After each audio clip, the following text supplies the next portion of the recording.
Welcome to our webinar. We are expecting more people, so I'm sure folks will join us, but we're going to go ahead and begin on time. Want to make sure that we have plenty of opportunity to cover all of the content that we have for you today. My name is Connie Silva-Broussard, and I'm here with the State Performance Plan Technical Assistance Project. And before I introduce you to our presenter, the webinar that you've joined is Infusing Restorative Approaches to Discipline in Schools, Indicators of Success and High Quality Implementation. And we have Ann Gregory on the line with us and actually on video. And I'll pass it over in just a minute, but I'm going to take just a few minutes to talk to you about our project. I know we have some folks that are viewing today that are not part of our webinars or haven't been before, so give me just a few minutes. I'll do this quickly for those of you that heard it before. You have one last chance to get yourself ready for our presentation. So SPP-TAP is a state-funded project. We're funded by the California Department of Education, and we're run through the Napa County Office of Education. And what we do is we provide services, resources, just like this webinar, to districts in California, and we have a focus specifically on helping districts address disproportionality. So some of the things that we provide, we have community of practices that are specific to invited districts that are working on significant disproportionality issues within their district. We also have webinars like this one that are more general and open to any district, actually to anyone who's interested in the particular topic, and we do them on a quarterly basis. We will certainly be letting people know about the ones that are coming up for the next year. We're at the end of this contract period, and we're planning 4 more for next year, so we'll let you know dates and topics very soon. We have ongoing assistance to any district, anyone who's asking for our assistance, whether they're significantly disproportionate or just have an interest in equity issues in education. And you are free to call us. We're available at all times to you, whether that's by phone or email. And occasionally we actually get to see people face-to-face as well. And then we have our website, SPPTAP.org, which has lots of available resources. It actually has a searchable database and more information on our recommended process for dealing with disproportionality in a holistic way within a district. Okay, so I am going to go ahead and introduce our presenter today. I want to remind folks that we do use the chat during the presentation, and you may also be asked about polls and raising your hand. So when anything comes up like that, we'll be giving you a little bit of instruction on how to participate. But we definitely encourage your interaction here and encourage you to ask questions during the presentation. Okay, so let me say again, Ann Gregory is on the line with us, and I'll pass it to her in a minute, but I'll give you a quick introduction. We're very excited to have her join us today. Dr. Gregory is an associate professor in the Department of Applied Psychology at Rutgers University, so she's not actually here with us. Her research is focused on the persistent trend that African American adolescents are issued school suspension and expulsion at higher rates than adolescents from other groups. Recently, she has examined how restorative approaches to discipline have the potential to transform the school climate. She's authored over 30 peer-reviewed journal articles and numerous book chapters, and I'll talk about a couple of recent publications. One is The Promise of Restorative Practices to Transform Teacher-Student Relationships and Achieve Equity in School Discipline, and another, The Promise of a Teacher Professional Development Program in Reducing the Racial Disparity in Classroom Exclusionary Discipline. So with that, I'm going to go ahead and turn my camera off and let you join us with Dr. Gregory. And Ann, if you could press *6 so that we can all hear you. Hello, I'm here. Okay. Welcome. Good afternoon. You can hear me, I presume. It's a little bit low. If you could speak up just a little bit. Okay. Is this better? Can you hear me now? Yes. Yes. Okay. All right. I'm going to have to speak very loudly. Good afternoon, everybody. I have a lot of content to share with you today, and so let me go ahead and give you the rundown of where we're going to go together. This webinar has 6 parts, and I'm going to zip through the first parts pretty quickly to really set the stage for us. So the first part is to really press upon the urgency of the issues that we're working on in schools. Many of you are very close to the urgency. And you're also likely well aware of many of the national trends concerning discipline, but I just want to review them. In part 2, I'm going to orient you a bit to restorative approaches to discipline, again recognizing many of you are rolling up your sleeves and immersed in the work, so I'll move quickly through that.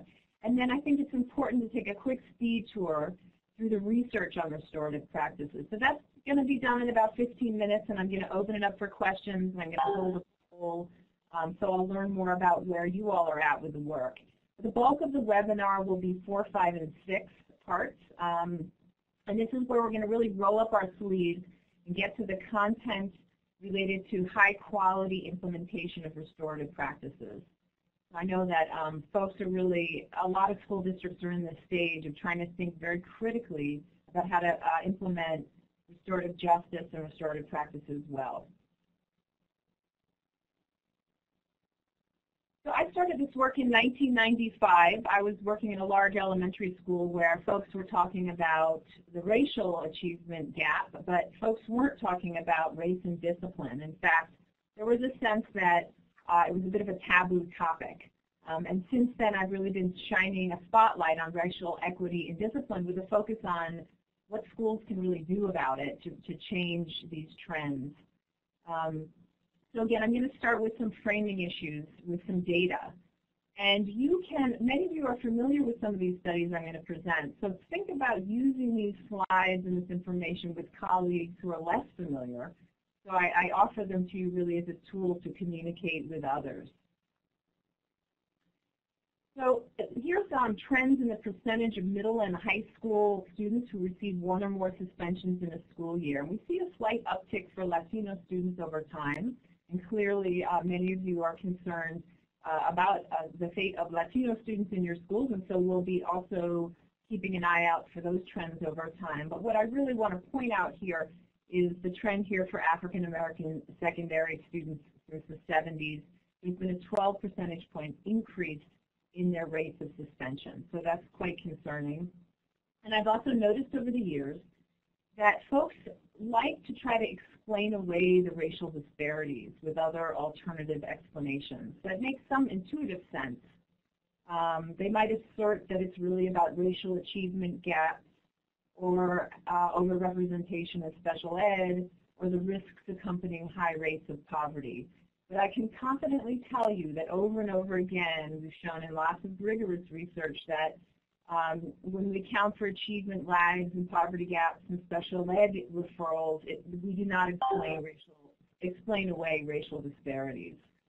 So I'm going to show you that with a few studies so we can kind of think critically about this issue. First off, many of you, again, may be familiar with a study that came out some years back, and they followed middle school students over time in Texas. And why folks bring out this study is the rigor. They accounted for 83 risk factors that could lead to why students are issued discipline. And so these risk factors included special ed referral, indicators of low achievement, indicators of economic disadvantage. And what they showed is quite disturbing. We see here when they accounted for 83 different variables and compared to otherwise identical white and Latino students, African American students had a 31% higher likelihood of a school discretionary discipline action. So I think it's really important to sit with this for a second and remember that they accounted for all these other risk factors, and so there was something going on here related to African American students potentially being picked out more often for discipline issues or treated more harshly, sanctioned more harshly. Again, some of this data, there's obviously been a lot of national concern about these issues that have been brought to light. So it's a reminder to you of the urgency of the work we're doing. Other groups to be concerned about, clearly male students are even as early as pre-K. They're selected for discipline issues. They're seen as having more externalizing problems very early in school, and we know that this can snowball over time, leading to high rates of suspension for male students. Increasingly, there's been more attention paid to the experience of schooling for African American females. And this is just one study I present to you, but out of all the groups of females, they are suspended at higher rates and actually comparable rates to some groups, male groups also. So we need to keep an eye on that.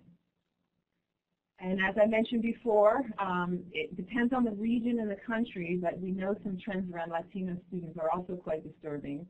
That this was just one study that shows Latino 10th graders were twice as likely as white students to be issued out-of-school suspension. So again, this depends on the region and the country. There's variable trends related to the student group. Also, a side note, of course, I know these groups are really simplistic clusterings of very heterogeneous groups. Researchers, unfortunately, tend to do that. But I just want to make sure to acknowledge, I recognize the heterogeneity and different life experiences of kids and families in these groups. And then I also want to point out that increasingly there's been concern about LGBT youth's experience of discipline in schools. I point to a recent study in 2011 here, a nationally representative study of youth, where they found that LGBT girls experienced twice as many arrests, and they also were expelled at higher rates than girls who identified as heterosexual. I think more and more folks are looking into the experience of schooling for gender non-conforming kids and LGBT youth. So I think generally suspension now is seen as being overly relied upon. It can have deleterious effects, which I'll talk about in a moment. It can be overused as a process of deporting and detaining in a sense. It hasn't been quite successful in terms of correcting and re-engaging for those kids who are engaging in rule breaking. So let me just share some research again that you might share with your colleagues related to suspension. Again, some of you are very familiar with this, so I'll move quickly. Here's data from a nationally representative study of youth. These youth were followed over time, from their teens until their late 20s. And what we see looking across the blue bars are that 50 to 60% of non-disciplined youth go on for some college coursework, and then the green bars, in contrast, only 20% or so with 10 or more days of suspension go on for later college coursework. The negative links between discipline and student outcomes were also seen in a recent study that was more rigorous in the sense that they accounted for risk factors leading to dropout. So you'll see here that they accounted for student poverty and special ed status, course failures, and attendance. And they found that with each additional suspension, it further decreased the student's odds of graduating high school by 20%. So in some schools, an office discipline for students with suspension are seen as, just an everyday occurrence, but we know for students, it really can make them quite vulnerable for worsening their trajectory. And in fact, if we think about it, these students could convene with other truant youth in the neighborhood, get into more trouble, become more alienated from school, and again, that snowball effect leading to dropout. And then this has become quite familiar terms, the school-to-prison pipeline, as kind of a metaphor that folks have talked about. And again, I reference the Texas study because of the rigor of the work, accounting for 83 different risk variables. We see here a student who had been disciplined more than 11 times face nearly 1 in 5 chance of a juvenile justice contact. So again, these students who are getting highly disciplined, accounting for all other risk factors, are at risk of coming into contact with the justice system. And this isn't just happening in Texas. Again, from this national study, we see here that students who, and this is, let me give you an example, for African American males, 38% of those who were suspended 10 or more times went on to experience confinement in a juvenile or adult correctional facility. So again, this is compared to their non-suspended peers who went on for confinement less than 10%. Less than 10% of them went on for confinement. So as we know from our stats courses, correlation does not equal causation, and this is a very complex, multi-determined issue. And so there's no one magic program or one magic bullet, as we all know. So I wanted to share with you a comprehensive approach to transforming a disciplinary climate that I put together with a bunch of folks. We traveled around the country, we synthesized research, we convened with lawyers and youth and families and the justice system and policymakers, synthesized what we knew from research, and we came up with this kind of bullet-pointed plan. And you can access this what we call the intervention brief at the rtpcollaborative.indiana.edu. So it's quite a comprehensive document, and I show it to you because, again, all of our attempts to move schools away from a punitive or exclusionary approach need to integrate this complexity. So I'm going to move on now to talking a little bit about, I'm going to move into talking about restorative approaches to discipline. And before doing so, I was wondering, let me back up a second. I showed this brief again because I believe restorative approaches to discipline can actually tap into offering supportive relationships, reducing bias in the classroom. Clearly, it engages in a problem-solving approach. It engages the voice of youth and families. So again, restorative approaches taps into a lot of the ideas we presented in the intervention brief. So now's my chance to get to know you all a little bit more. So I'm wondering if you all can go ahead and use the poll feature to tell me a little bit more about your knowledge of RJ and RP using these items here. I'm slightly familiar. I've been to at least one training. I feel prepared. I feel highly skilled in my current implementation. I don't know if there's any more you all want to say about how to use the poll feature. Yeah. Sure, this is Rebecca. So to use the poll feature, if you look over on the left side of your screen, you should see your name under the participants panel. And right below that there are 4 buttons, and one of them has a little A icon. If you click on that, you'll see the options for A, B, C, or D.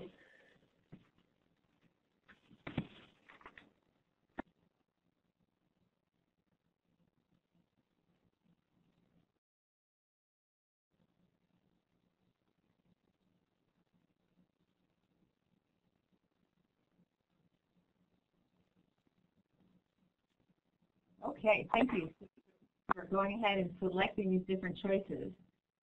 What I see here is there's loading up, so let me give it a few more minutes. I presume you all are able to see the poll results as well? Yes, we are. Okay, excellent. All right, so we see some range here. Some folks are saying that none of those feel like they apply to them.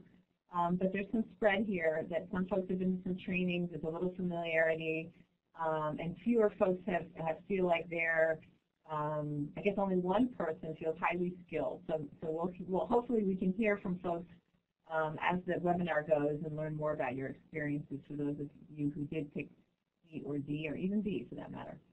Okay, thank you. That's helpful. So I won't rush too much then through the restorative practices orientation. Given it's somewhat new to some of you. I am going to move, I warn you, a bit quickly through it. So here's a nice summary of the undergirding principles of restorative approaches to discipline. It focuses on relationships, gives voice to the person harmed.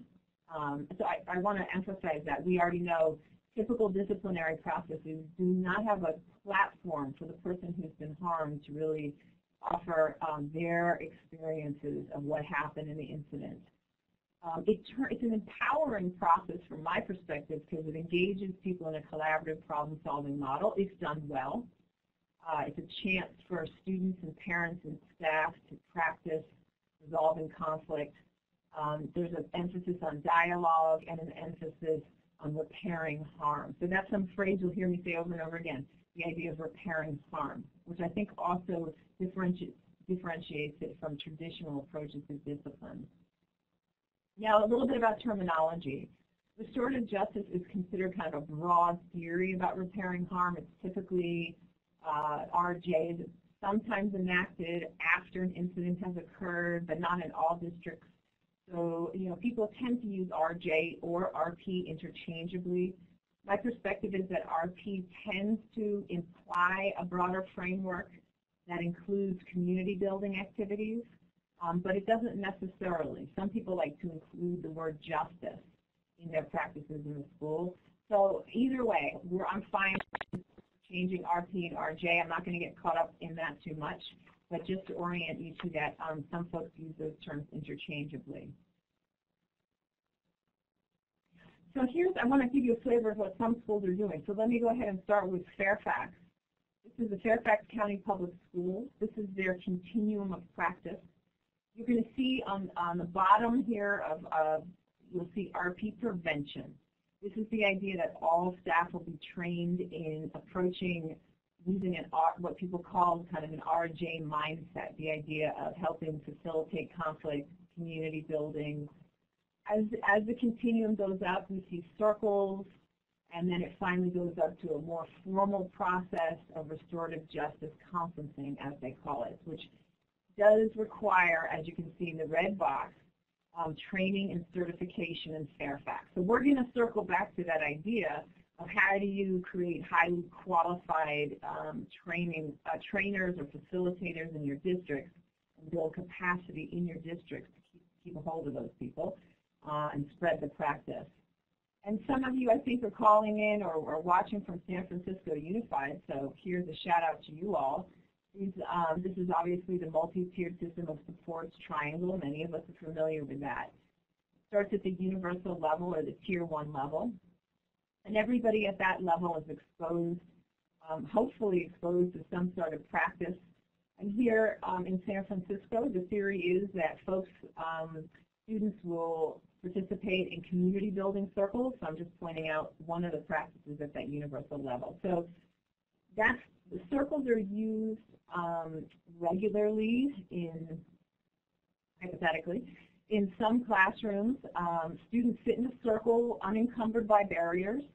They're facing each other, which is part of the importance of this process of fully seeing each other. They pass what's called a talking piece around to offer a voice, give opportunities for every student to participate. The theory is that the content of what's discussed in the circle is highly relevant and meaningful to students. And the idea also is that students are practicing social and emotional learning skills and building those skills through that process. They're enacting good listening, empathy, perspective taking, appropriate disclosure. So again, the idea here is to really put the building blocks in place for a high sense of accountability and a sense of community in the school to affect the school climate. At Tier 2 here in San Francisco Unified, and I'm sure there'll be some folks who could speak more to this, the idea is that for some students who are in conflict, they're going to need more intervention. So that's for fewer people unless the triangle kind of narrows. And then at Tier 3, there's formal restorative conferencing and reentry. Reentry means that when students are coming in from a long-term absence, which could be for lots of different reasons, long-term suspension, it could be from being incarcerated, they're formally brought back into the community in a process where they're not kind of just suddenly appearing, but that they're reintegrated into the community through a circle process. I'm most familiar with the IIRP model. Some of you may know the International Institute of Restorative Practices. Again, you can see here there's going from kind of left to right, there's a focus on prevention, using affective statements and affective questions, and it goes all the way up to formal conferencing. And specifically a little bit more about this model. Responsive circles are used in response to, so that's the word response, to lower level infractions in a classroom. So for instance, I was in a classroom recently where the teacher felt that all the students were talking over her and she was feeling disrespected. They were well versed in circles, so she quickly was able to circle up the group and say, what's happening right now in this classroom dynamic? I want to talk about how it's affecting me personally, my emotions, how, she spoke from using I statements about her inability to get the instruction conveyed. And then they brainstormed about how they could change the classroom norm that day around, and in the future, around quieting down to get the work done, to hear her instructions. So they went around the circle and they did some problem solving together, and then they went back to their academic tasks with these kind of new norms reasserted basically around her expectations and the other students' expectations for learning. Formal conferencing is, again, a more formal process for higher level infractions. Some school districts are using this in lieu of suspension. Some districts are using it as a process that it kind of is used in tandem with suspension. All parties need to agree to participate. There's more planning. There's pre-meetings that go into conferencing. Folks come together with a highly trained facilitator, using more of a script to ensure that all the different voices are heard. So people at the conference are the disputants, people who have been affected by the incident, supporters of the disputants, or people who've been affected by the incident. So it's more of a community, family, multi-person gathering, depending on who's been affected by the incident. Now the idea, again, is to problem solve and come up with action plans to repair the harm. It's also to share perspectives on the incident and affective experiences of the incident itself. So a hallmark of restorative approaches to discipline are these kinds of questions. Again, this is familiar for those of you who've been to RJ or RP trainings. These questions should be somewhat familiar to you. The push here, again, is perspective taking. So, and it's also giving voice to the youth involved, or the staff involved for that matter. The idea is also not to necessarily have this be a process that only kicks into gear after there's been a triplicate, a form filled out, and a meeting set up. Faculty can use this in a more improvisational, impromptu manner, where if they're seeing conflict in the playgrounds, in the hallways, or the classrooms, they can pull students aside and engage in these kinds of questions that provoke reflection and problem solving. So again, the idea is to create this restorative mindset where all folks in the building are socialized around problem solving using these kinds of questions. So I became particularly intrigued in what does a highly restorative classroom look like? And from the IIRP model, a highly restorative classroom, according to students, students would answer affirmatively to these following statements: that there's a respect around feelings, that the teachers are using the restorative questions, they're using proactive circles, those are being implemented. I'm sorry, let me back up for a second. Proactive circles are similar to community building circles used in other training models. The idea, again, is what I described before, people circling up to share feelings, ideas, and experiences. The teacher would also be seen as engaging in fair process. They would be also using responsive circles when problems came up in the classroom. That's kind of how they would address some classroom management challenges, potentially. So I conducted a small-scale study of the uses of restorative practices in classrooms.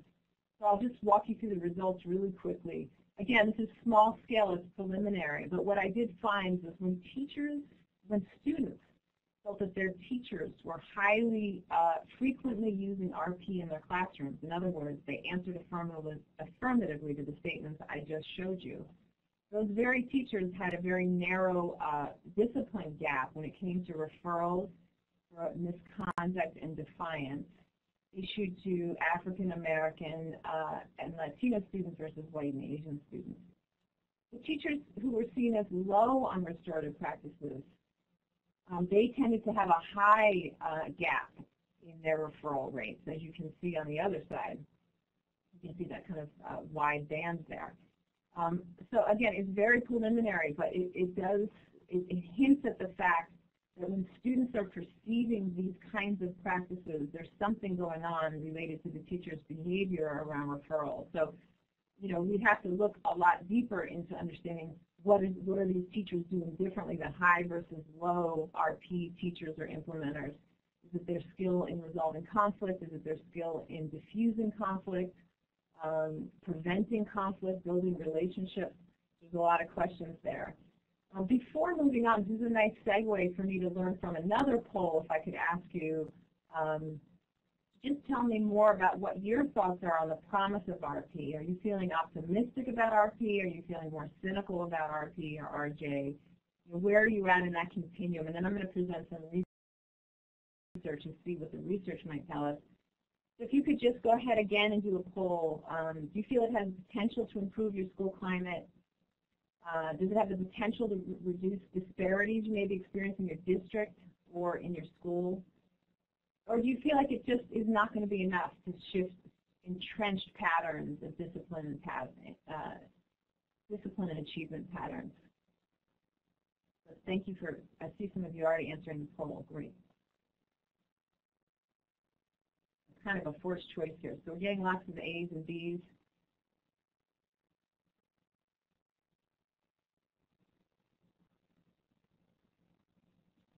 Okay, so it looks like folks on this webinar right now are feeling somewhat optimistic about our RJ and RP.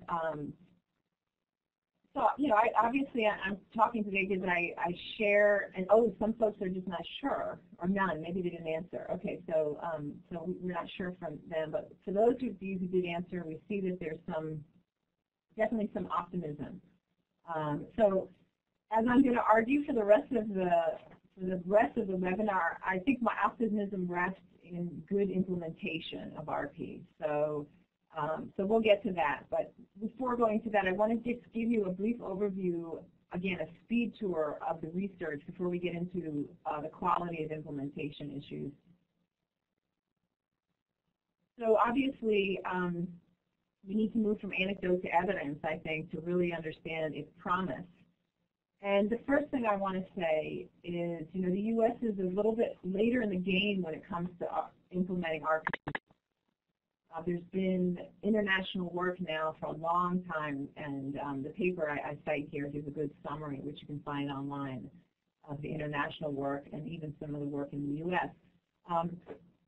So this is just a shout out to all our international colleagues who've done some really good work in this area. And what I can tell you is a quick summary. They have seen in this work, mostly at a single case study, either district or school level, reductions in the use of suspensions and office discipline referrals.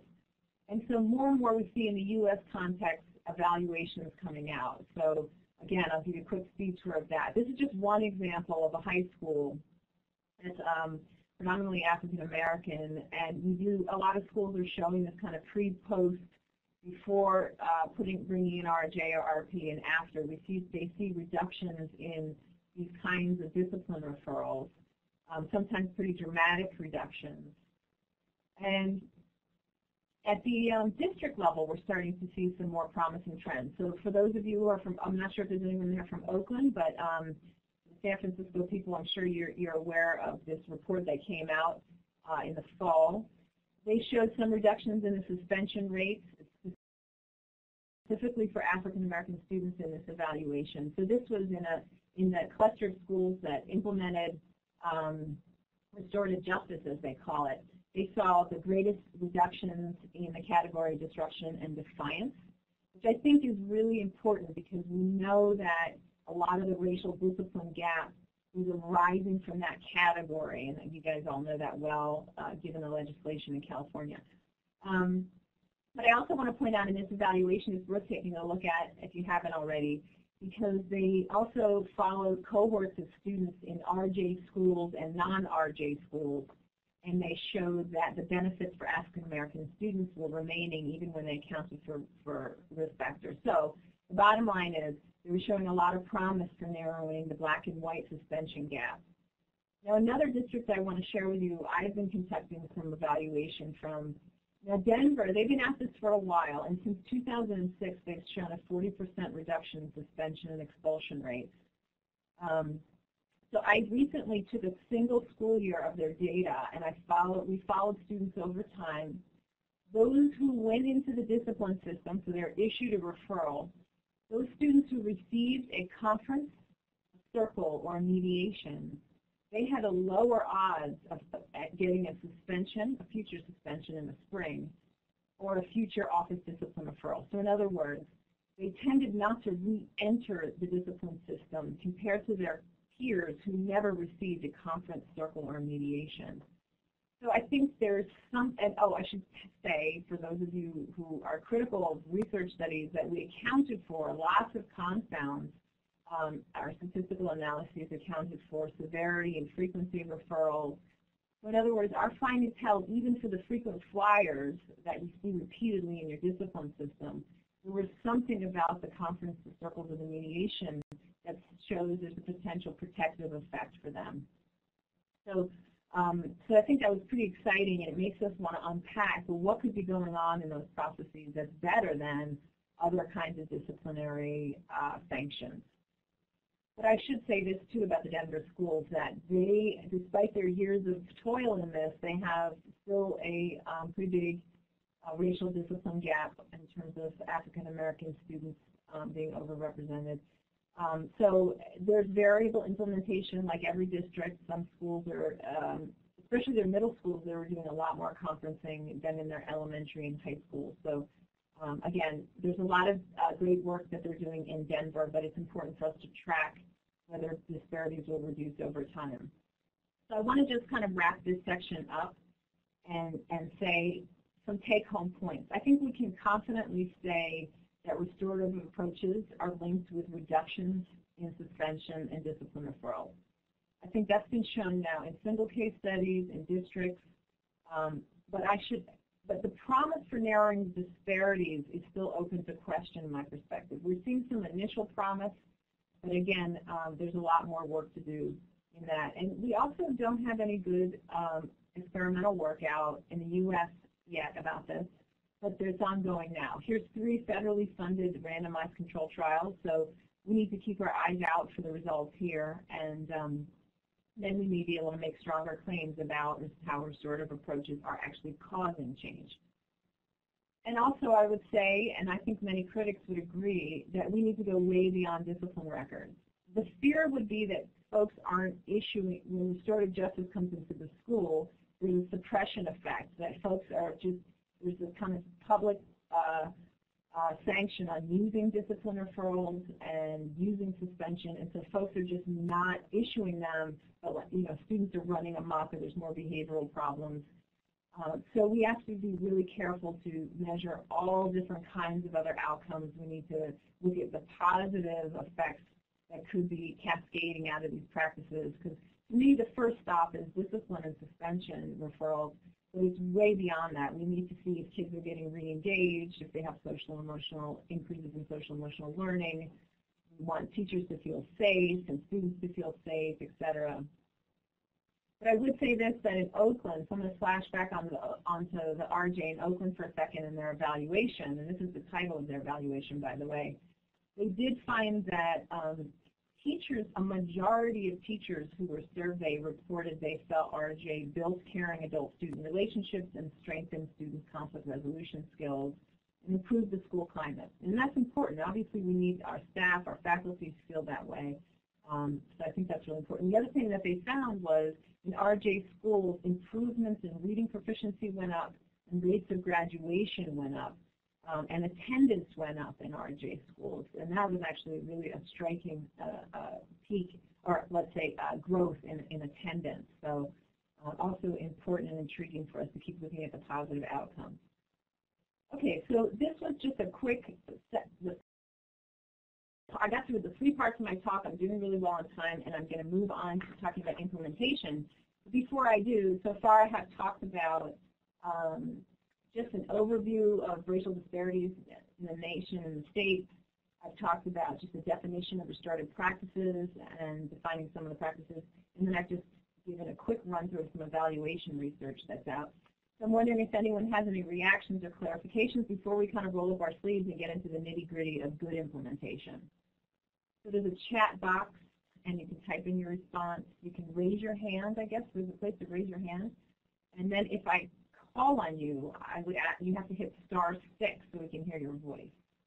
So let's spend a couple minutes together, and then I will have to move us on to the next part of the webinar. Anyone want to, I'm going to give you a couple minutes to just either type in some responses or raise your hand.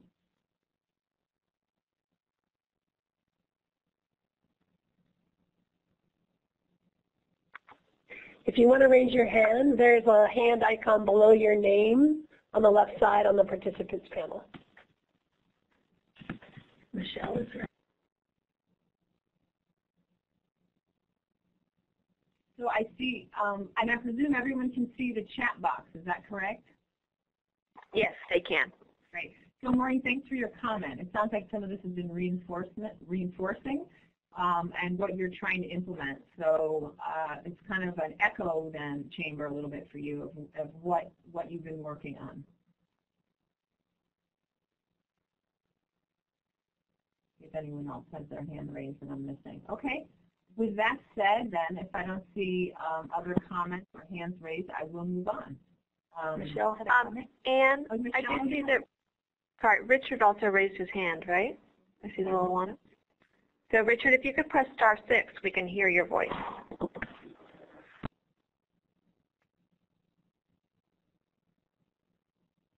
Is Richard there?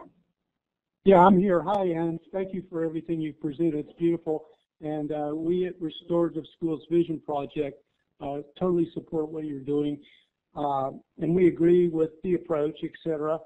The only thing I would like to add to that is that we have developed a little, what we feel is a little deeper approach in terms of communicating with students on a one-on-one as well as in conferences and mediations by incorporating a narrative approach into our work.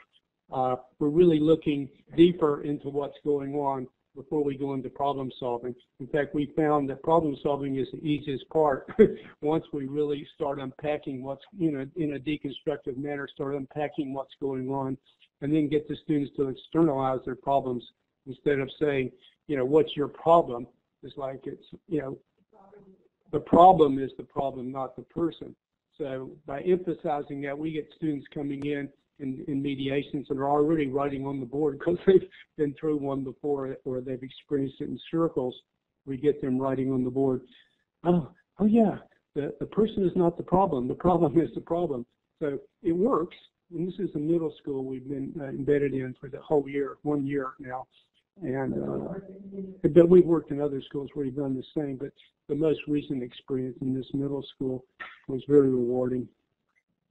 Thank you for that. I mean, I would also, I want to just underscore what you're hinting at here is that you can superficially move to the problem-solving stage, and you can feel right away when you're engaged in that how superficial it is. I think everyone kind of quietly knows that it's not really getting at what you need to get at. So I very much appreciate the thoughtfulness with which you're trying to help educate everyone really around diving deeper and, as you said, externalizing the problem to gain some distance from it, to understand it better. Mm-hmm. Thank you. So Michelle Essel, you mentioned that it's a daunting task. What was the best thing to do first? I think that's a really important question that we'll talk a little bit more about. But I think what people maybe underappreciate in implementation is the philosophical shift. That I think ultimately we're a punishing, punitive-oriented people. And so to really move towards, in a very meaningful way, wanting to understand more about what's driving the behavior, where the needs are, and how to learn through conflict, I think there needs to be, in my perspective, some real kind of openness to talking about those philosophical differences. The staff. I mean, ultimately, we need to bring in a training when your staff isn't on board is really problematic. That I've seen this again and again. That districts invest a lot of money in that upstart training, but they then there's not a lot of follow through, or the folks who aren't on board can resist it so much so that it undermines the process. So, yeah, we're going to talk about that kind of implementation science part for the rest of the webinar, but. I think first doing some kind of, I often think to get people's hearts and minds in place, they need to see it. They need to feel it and see it done well. So to model some demonstrations for faculty, to really do some psychoeducation about what students and staff can get out of these processes without it being additional stress in an already stressful day for so many educators. I think that to me is a really important piece, is to show the gains for even educators in this process. Not another, if educators feel it's another burden on them, it's not going to go well. I didn't know, Michelle, if you want to respond to that. Right, okay, I think you did. You're talking about trauma-informed care. Michelle's bringing in the importance of trauma-informed care, ask what happened to you instead of what's wrong with you. And I think that the trauma-informed care movement, which is nicely syncing with a lot of the restorative justice and restorative practice movement, I think they're well aligned. So thanks for bringing that in as well. Okay, I think I need to move on from here, but we'll definitely open up for more interaction. So a couple things now more about the nitty-gritty of implementation support. So we've got about 40 minutes left, and I'll make sure to get through as much as I can here. So a couple things to say. We interviewed recently a teacher who said the following. You know, basically, you leave a training, there's so much they expect from you, the teachers go in and use the circles, and then it just gets lost. So I think we all know this really well, and we can't assume restorative programming will actually stick. I think we can assume that there'll be a lot of knowledge and enthusiasm, but you know that can fizzle. Basically, I would argue homeostasis prevails typically. So if office discipline referrals and suspensions are weaved into the fabric of the school, that's a lot of undoing and shift that needs to occur very thoughtfully in terms of rolling out new programming. So here's just an example of a survey I did recently after a training, and look at the enthusiasm. Most everyone is thinking it fits well with school, administrators support this training, I'm likely to use RP elements. They leave the training, they're thinking, yeah, I'm prepared, I'm ready to rock and roll, basically, here we go. Now we followed in 2 schools from these trainings a year later. Now they'd all been trained in conducting circles. And this is what we found. A year later, close to half of the respondents reported they had not facilitated any circles throughout the school year. So I don't think this was anything particular to this group. I think that this is not unusual, that the initial enthusiasm can fade if you don't have systematic implementation support. So changing behavior is very challenging, and I just think having that mentality in your head I think can help you be very planful about how to change behavior. So here's a model that I like to present to folks for just thinking carefully about rolling out RJ, RP in your schools. Obviously, you want high-quality staff training. That goes without saying. That you really need engaging training that folks get to practice and they get to see demonstrations. But what I want to focus on today is the idea of implementation support and administrator leadership. To me, this is often, there's so many great training programs out there, but what can falter is at this moment in the implementation. You know, we know from a lot of research it takes anywhere from 1 to 5 years to try to implement a program well. On top of these systems that have patchworks of programs being thrown on top of them, even more challenging then is to weave them synthetically into current initiatives so that they synchronize, obviously, with good practice. So here's a real laundry list. I'm going to skip to the next slide really quickly. A laundry list from my perspective, and also from the perspective of what's called implementation science, of a lot of the kind of supports that can support high-quality implementation. So first of all, just like good instruction, faculty and staff need good modeling and they need opportunities for practice. I know it seems kind of like a no-brainer to say this, right? But do your training models integrate performance feedback? So is there a non-evaluative coaching process that accompanies the initial workshop? And I would say this, it doesn't necessarily have to be of outsiders coaching. Can you capitalize on in-house capacity to do the coaching? I was visiting a school recently where the vice principal would free up teachers for just 20-minute release time to go do some quick modeling of running circle keeping or facilitating circles, and then they would run back to their classroom. So I think there's creative scheduling that can be done to have other staff who happen to really take to these practices model for other faculty who are struggling. I've been developing a coaching program with the Morningside Center for Teaching Social Responsibility in New York City. And we're using an instrument called Airp Observe, which is an observational tool of high-quality circles. So I'll talk a little bit about that.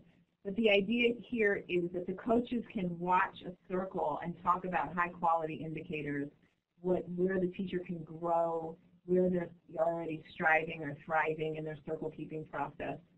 Professional learning groups. Now, a lot of training programs have PLGs and PLCs connected to their training, but how much are they? What's the uptake like in your schools? I was involved in a program where we used videotapes of instruction to really improve the quality of instruction. So it was a coaching model. But I think PLGs need to get really close to the practice itself. So in your district, can you do videotaping of high-quality circles?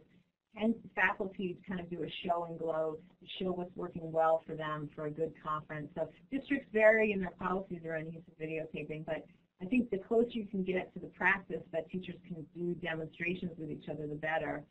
The other thing is in terms of positive reinforcement, when schools really transform their discipline climate, this has been key, that principals are not shaming, but they're shining, in the sense that they're shining lights on what's changing, where and why, and how well. So that's another thing is in terms of restorative practice, could you have a newsletter or a shout out or a kind of a quick YouTube video to highlight what's been shifting in terms of the data, in terms of the practice, to reinforce it basically. It goes without saying administrative leadership is absolutely essential. When the administrators don't show up to the training, or they're not modeling running circles themselves, I think the communication, there's mixed messages that get communicated about whether it's a priority. I was in a school recently where a teacher had just been to the circle training, and then and she was running a circle, and an administrator looked through the glass in her door and came into the room and said, you need to get out of that circle and get some instruction. And she was like, well, you just sent me to this training, and so the kind of mixed message piece comes up, especially with obviously all the pressure around testing. So to figure out how messages can be communicated clearly from a kind of top down. And then finally, I would just argue that you can't rely on outside trainers. It's just not fiscally sustainable for districts. So how can you build in, before you do the initial workshop, to think through clearly in-house capacity, accounting for the revolving door of people leaving in terms of personnel, that are there people who are going to stay, who are key opinion leaders who can carry the torch and keep retraining folks. So anything that can be done to kind of build house training and train the trainer models, I think, are key. So let me just flash back to Fairfax for a second, because I think they take very seriously their training and certification process, as I understand it. We see the red line on the slide. You can see that after that red line, it requires training and certification. In fact, they do a mentorship model where folks are mentored individually to run circles and conferences. They have to kind of demonstrate that they can run them well. And eventually they get actually a lanyard for their school ID, that special lanyard that shows that they've made the certification process and they are the qualified conference facilitator in that school building. So they've been very careful about not kind of releasing anybody to do the training. So that's something I think is important for us to think about, what you guys are doing in your districts or considering in terms of the training process. Okay. So let's see where we're at here. Now I want to move on to Fidelity of Implementation, which sounds technical, but really it's all about how you're rolling out your program and tracking that well. So I'm going to orient you to a model of Fidelity, which sounds kind of academic, but the citation is below. But I think it's a really careful way to consider how to roll out programming in your school. And it doesn't apply specifically to RP or RJ. It could be anything. If you guys are running PBIS or if you're running any other kinds of, any kind of programming, in fact, you can use this as a model to help think critically about how well it's being rolled out. So I want to spend some time orienting you to this model. So the first thing is to think about, as you roll out conferences and circles, for instance, what proportion of the component parts are being implemented. So what's the adherence like? So for instance, here is I'm going to show you an adherence checklist. Now this comes out of, I do want to point you to the Minnesota Department of Education's website. They have a toolkit out there that's free, and they have a lot of great resources on their website. And in fact, they're putting a train-the-trainer model together this summer, and they're going to put a manual out there for the public. But check out their toolkit, and here's just a quick snippet of one of their tools. They ask folks to do a self-evaluation after they implement a circle or a conference. And what I think is important here is that the idea that there's component parts that they feel like need to be in place for a high-quality conference or circle. So you'd want to think about that in your own district as you roll out programming. What could you kind of quick and dirty collect to help ensure that some of the parts are being actually implemented that you had planned? Here's another checklist that I've been working on with some Morningside Center people. Just some basics. Are they sitting kind of unencumbered, nothing in between them in the circle? In the model in New York City, a lot of schools are using, they have a centerpiece, those are talking piece, where there's circle agreements that have been established, kind of norms of the group. So this is really some of the kind of bare bones basics in terms of what should be in place. But then, of course, this question comes up all the time. What about dosage? If we're trying to change school climate, how much of this do we need to do? And I wouldn't say any research has really helped us guide us on this yet. So I get a lot of questions like, are there tipping points? Do we need to implement circles in every single class once a week? Can we just implement them in advisories once a week? Is that enough to change the climate? I mean, these are all very good questions. And so if you're going to, I think we need to just think, at this point, just track dosage. Are we even, I see a lot of schools where they don't record when conferences are done. There's no checkbox in their actual discipline system, their data, their Power School or whatever software they're using to actually say they did a conference. So many of you hopefully will have that in place, but, could you collect how many circles are being run? So before, an initiative is declared a failure, you need to actually find out if students were even exposed to it in the first place. So in the Denver public schools, only 5% of the discipline-referred students in that single semester I looked at received conferences or circles or mediations. Only 5%. So the good thing is they tracked it, so they can go back and say that's a really low number. Let's try to bring that up. Okay, this is like the $1 million question. RP quality, RJ quality. So how do we know when it's done well? What are the indicators?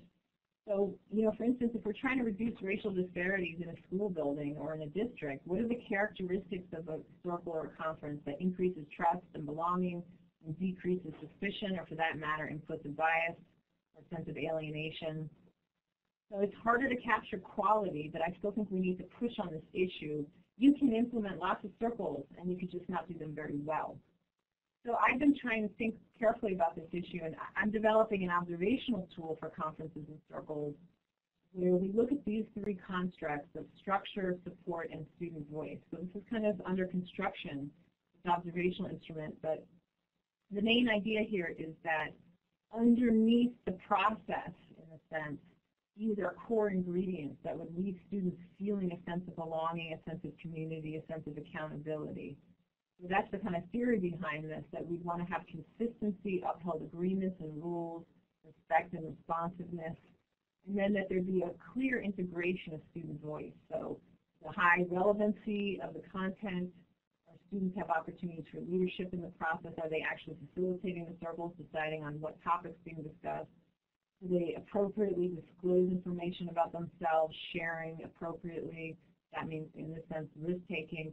And then is the problem-solving process authentic? I mean, I've also seen circles where the adult plows through their solution in the problem-solving, where you don't really hear the student voice. Now moving on to the second domain. So I'm going to keep us moving through the domain, and then I'll open it up for some questions.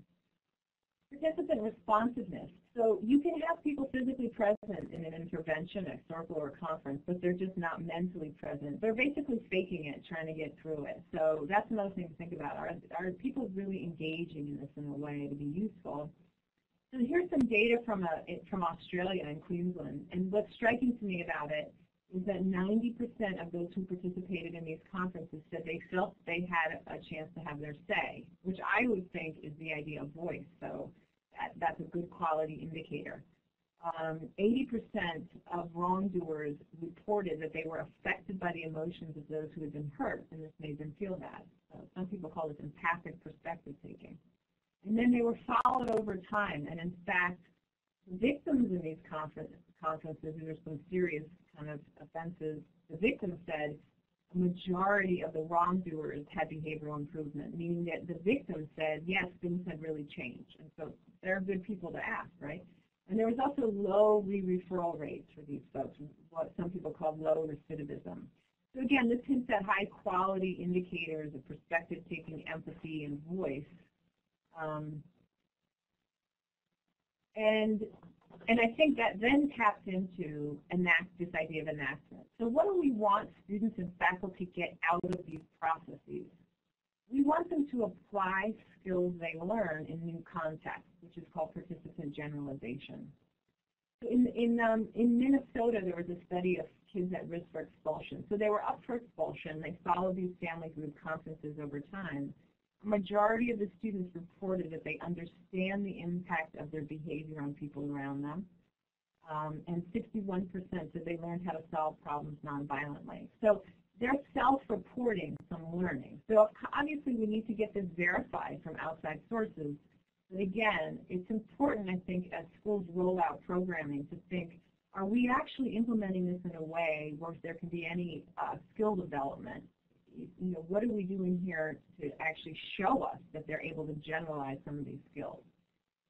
Recently, I conducted an interview study, and here's what a few of the youth were saying. A Latino male student said the following. He said, even outside of here, referencing his school, you have it in your head. I've done that like 5 times already. I got in trouble. I did the questions right there in my head. So he did the restorative questions in his head.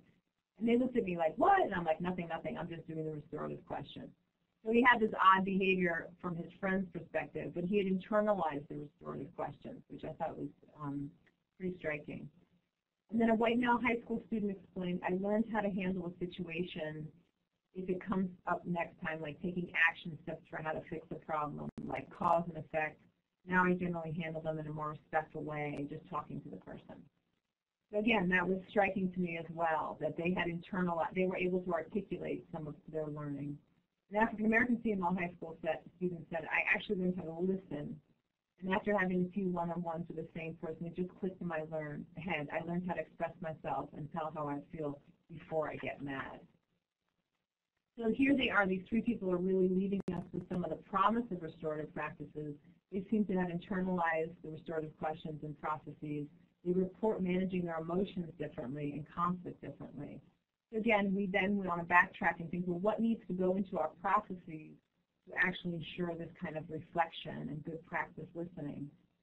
And I think to help us get critical in thinking about high-quality restorative practices, the social and emotional learning competencies that CASEL puts out, which are the top 5 bullets, I added cultural competence here, and the other thing I added was SEL learning for staff and students.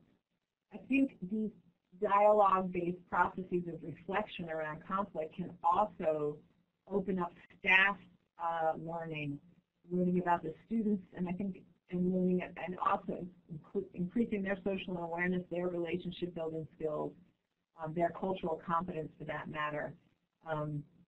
So again, in thinking about these kind of outcomes that we might want through the process, we can then backtrack to think, all right, well, you know, do we really allow time for students to increase self-awareness or self-practice with self-management through these processes?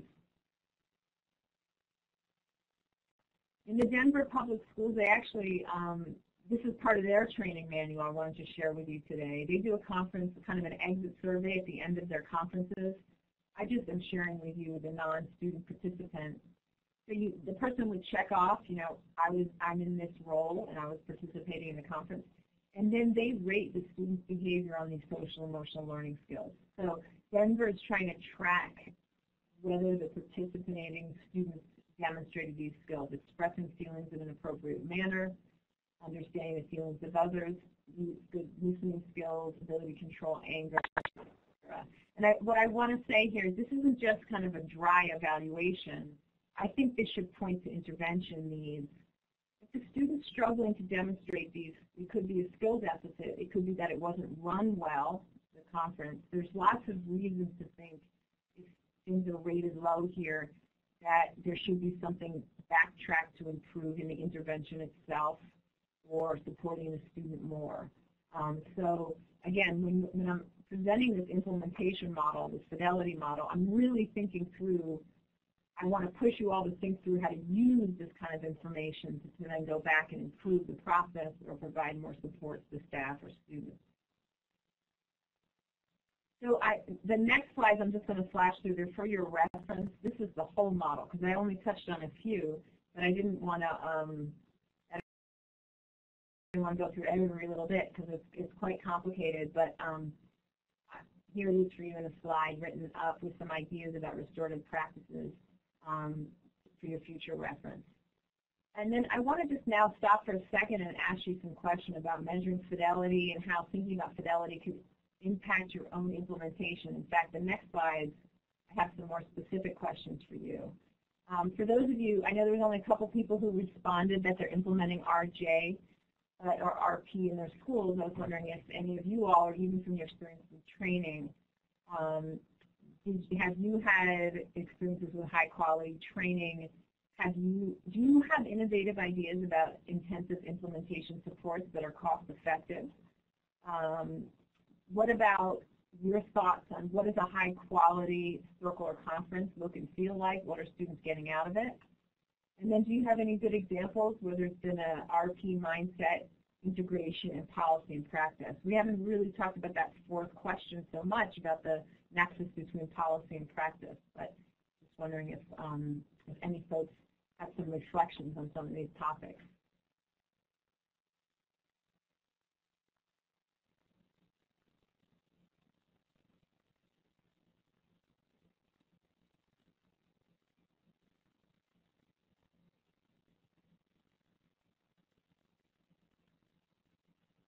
I'll wait a few minutes to see if folks have, and I'll have a sip of water. Want to write in or raise your hand and share with the group.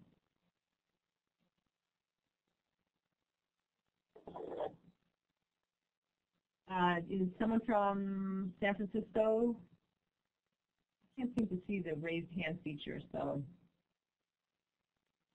go ahead. It's *6, I guess, to speak. Is anyone from San Francisco want to respond? Who's on? I did mention you guys. Richard, if you want to go ahead and press *6, we see you have your hand up. And I know Joelle is writing too. So.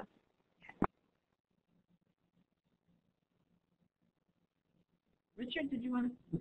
Yeah, hi, Ann. Yes, I can speak now. Thank you. Okay. Hi, Ann. This is Stella Levy, also from RSVP. So you got Sacramento instead of San Francisco, and there's actually 4 of us participating under Richard's registration. And thank you. It's really wonderful, and this fidelity piece is so important. But I think that one of the things we thought could be helpful, based on our experiences, is an actual presence in training, presence at the school, going into the classrooms, and I guess what I would call experiential training.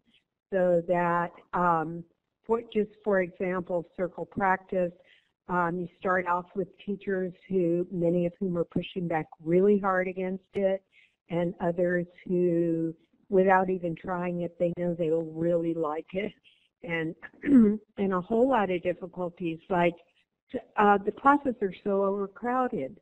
It's so hard to make a circle when there are 35 middle schoolers in the class. That's a huge circle, and they have all those desks. So even just that logistics is already, and then time. They want 35 kids to have a circle in 15 minutes. So it really requires a lot of patience and flexibility, but it can really help when the trainer that comes in is able to sit there with the teacher and do it together.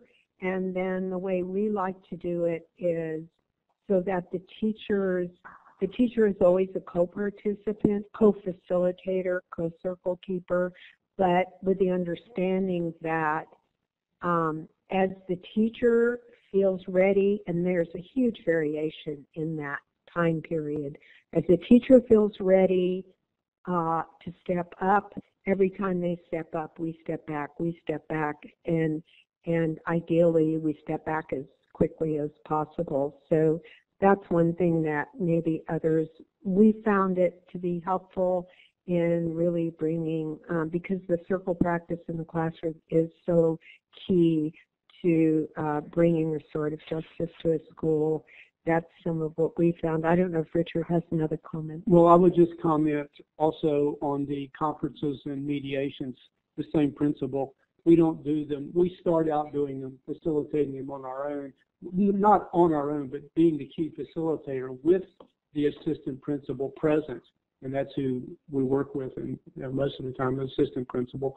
Then, as they feel more confident, we follow the same procedure, step up and step back, and the more we start stepping back. So in the end, we've noticed, because they've tracked in this school, what we were in for a year, they've tracked them, and we've noticed that a number of mediations, which could have been possible suspensions, took place without us. I mean, they happened days we weren't there, and the teacher, assistant principal was doing them, and they were successful.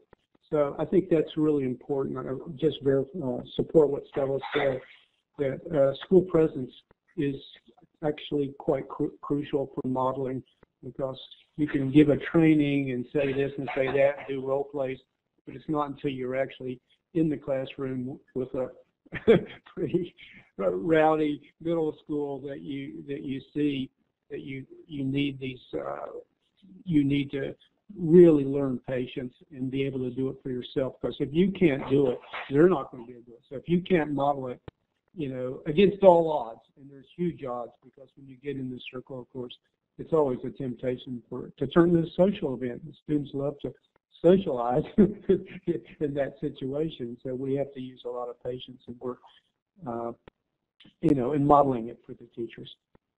Yeah, I mean, I can't agree more on the idea of modeling, and you're using the phrase of kind of step up, step back, and maybe then to have that assistant principal kind of spread that expertise by also doing, as they develop, modeling it in the future for other people.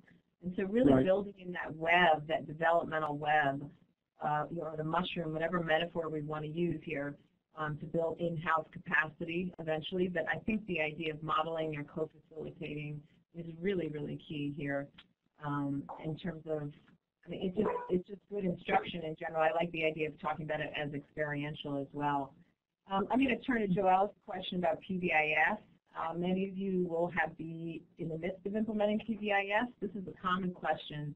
Folks across the nation are really trying to think carefully through how to integrate restorative practices with PBIS.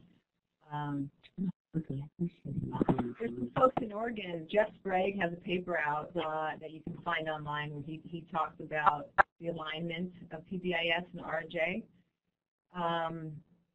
So I guess I would say that, first of all, they're both oriented towards positive discipline in the sense of people can learn through conflict, or there could be needs identified in a way. So that's similar. I think what can be different is the role of the student voice. PBIS, in terms of how I understand it, it's more adult-driven in a sense. I know that folks set the expectations with the kids, and then at least at universal level at Tier 1, you're focused on reinforcing positive behaviors, reinforcing those expectations. But RJ or RP really has an emphasis on hearing from the student voice in terms of their perspective on community and their perspective on experience. So there's some philosophical differences, but I don't think necessarily I think they can coexist And especially the PBIS tiered framework can be useful in terms of, when kids get identified with more need. Some schools are doing PBIS at Tier 1, and then they're doing conferencing at Tier 2, or more of a mediation model at Tier 2. So I think people are trying to figure out how to mix and match. I guess I would just say is to keep looking for those tension points. I think the shift in the role of the adult to integrate student voice can be not a small shift for many adults in the school. The PBIS might feel more natural if you have that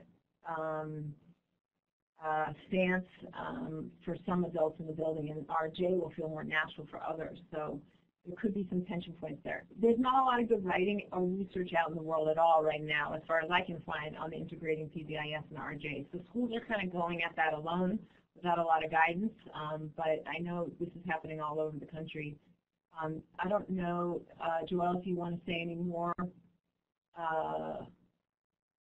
about integrating in your school RJ and PBIS structures. You talked about structures of implementation and support for students and staff. Do you want to press star 6, Joelle?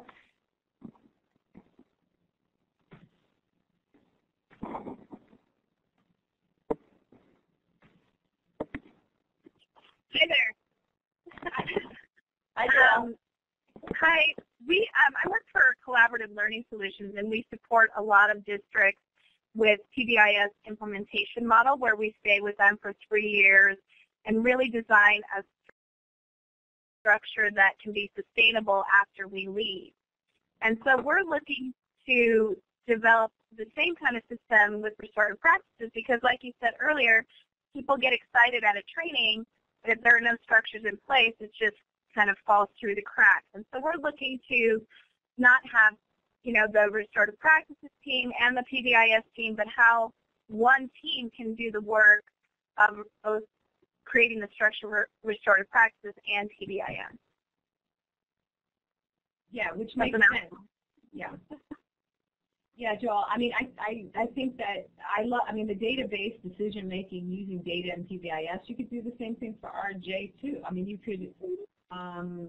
It makes a lot of sense not to have these parallel initiatives.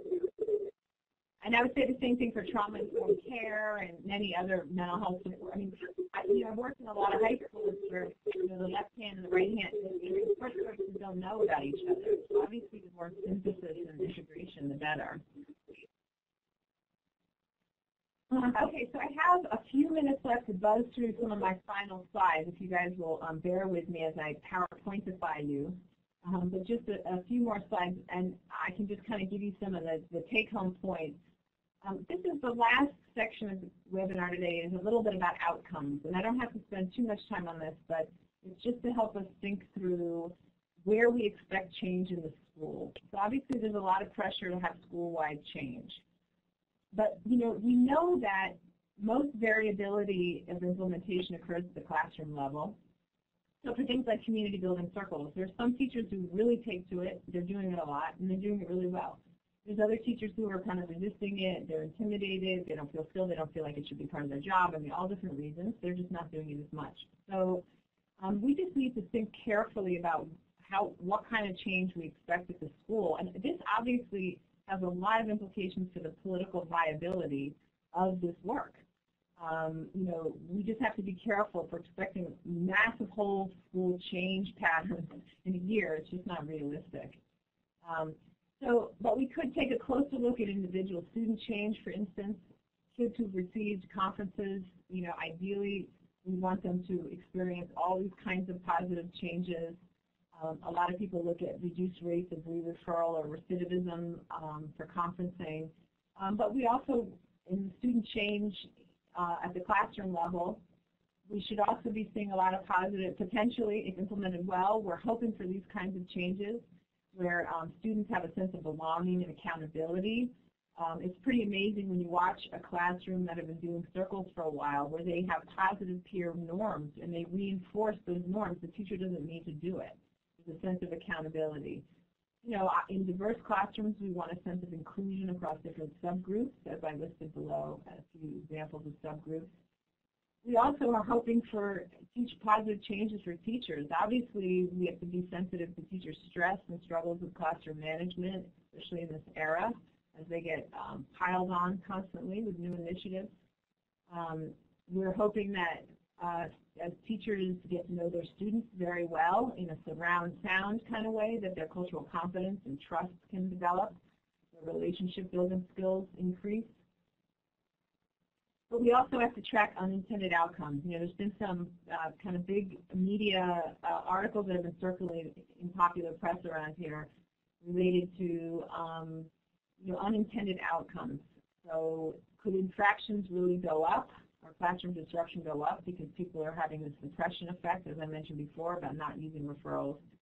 We also just have to watch out for that. And you know, people talk about that with the bullying issue and using conferences, that there could be an what's called an iatrogenic effect, where it could reinforce negative peer patterns if not done well and with sensitivity and done appropriately with kids in a repeated patterns with other students. So we have to be careful, obviously, of unintended effects. Now, at the whole school level, as Oakland tracked, we saw folks looking at positive changes in school climate, and obviously attendance would be pretty amazing to see. Kids getting less alienated from school. We know that in schools where there's high suspension rates, the kids who aren't even suspended tend to feel more alienated. So there's a whole ripple effect of punitive discipline climate. So it'd be great to think the opposite, that in a restorative climate there'd be a ripple effect for all kids, not just the kids who are pulled into a conference or who engage in a conference. So in terms of your own schools, I guess, for those of you who are working with different schools, I think it's just important to think about feasible tracking in your schools. You know, if you have very light dosage of the program, what can you realistically expect to change? Can you leverage existing data collection efforts? We know that school climate data is collected all over California, so you know, can you add some questions or around school climate, or at least analyze some shifts over time? So finally, in the remaining few moments, I just wanted to kind of wrap up a little bit about where we've been and open it up for any remaining questions or thoughts or implementation and what to prioritize in implementation. So we've been on a little journey this afternoon together around looking at disparities in discipline, as I said before. Just a quick overview of restorative approaches and some evidence for promise, although again, we've got a long way to go in terms of understanding more about what good implementation looks like. I mentioned a bit about implementation support. I think that was echoed by folks who called in about the need for modeling and coaching. And so sometimes I wonder at this point, you know, is it better not to implement if you don't have good implementation supports in place? Then maybe it's better not to implement, because then you would say the initiative failed. But if it's not implemented well, it doesn't seem fair to judge the process. The other thing I brought up at this point was the philosophical shift. So can you have professional learning communities before you implement restorative practices who are discussing their philosophy related to discipline in the classrooms, just to put it on the table? What do they think changes behavior? How much control do they have over setting norms in their classrooms?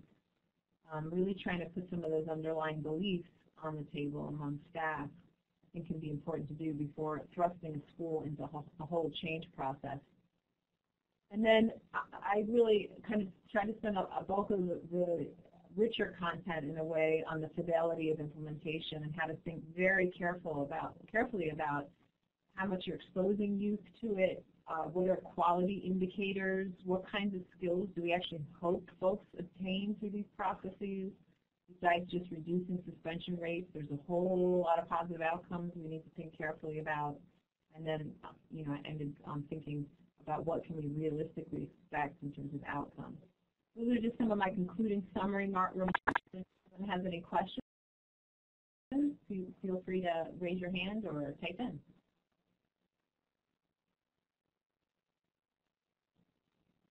Michelle wrote, as other folks might be typing in, a nice comment about the idea that you know, trauma-informed care and RP and PBIS really puts up a mirror the adults in the process, as you guys can read there.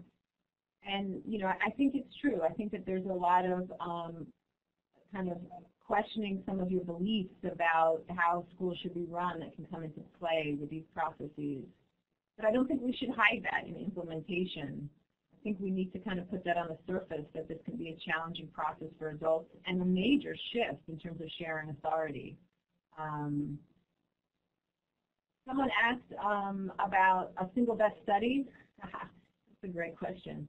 I tend to look at the accumulation of evidence. I think that, you know, if I'm really honest, I think the best studies are forthcoming. I tend to try to understand a fair amount from randomized controlled trials. You know, there's been some good studies that came out of Denver. Yoli Anyan has some nice papers on restorative practice. And I probably have them cited in the bibliography. There's a lot of single case studies that don't use comparison groups. So I have some concern about the quality of the data, but it's coming. Yep, and Linda mentions about culture change, what it requires, and the idea, I think that she's reflecting back on the idea of introspection and reflection, if I'm reading that right. And I would agree. I think that the key is the notion of mindset. I like the idea of, everyone's using the term mindset these days, but I do like the idea of a restorative mindset. And what does that really mean, and how can we push our critical thinking around that? How do we engage families in that and really and really push our own practice and our behavior to have a restorative mindset? Yeah, I like that as a process for staff to go through together, and students for that matter. That's one thing I just would want to say is I feel like students sometimes are neglected, ironically, in training them on these processes. They also have been socialized around discipline. And so to shift them towards repairing and restoring also takes time. So I would just also emphasize the need to work with young people to re-socialize them also. Does anyone have any tools or experience for promoting professional conversation around philosophies?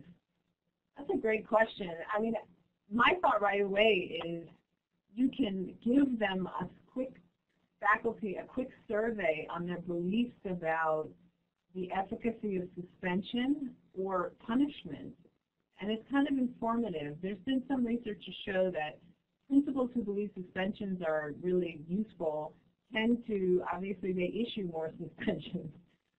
But it's interesting. I think that those kinds of quick surveys can open up dialogue around differences in beliefs. So I don't know, does anyone else have any tools they have to share them? That's a great question, Margaret.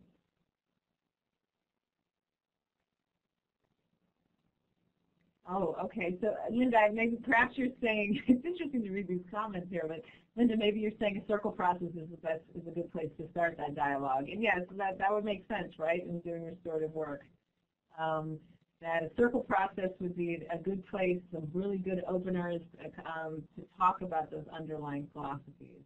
I think you have to do it to enable people to talk about how punishment is important. I mean, you don't want to create too you know, kind of the fall guy in that dialogue. You really want to be able to create an openness and trust, to be able to allow people who do believe in punishment as effective to dialogue. But I think that's a great idea. Thank you for bringing us back to that, Linda.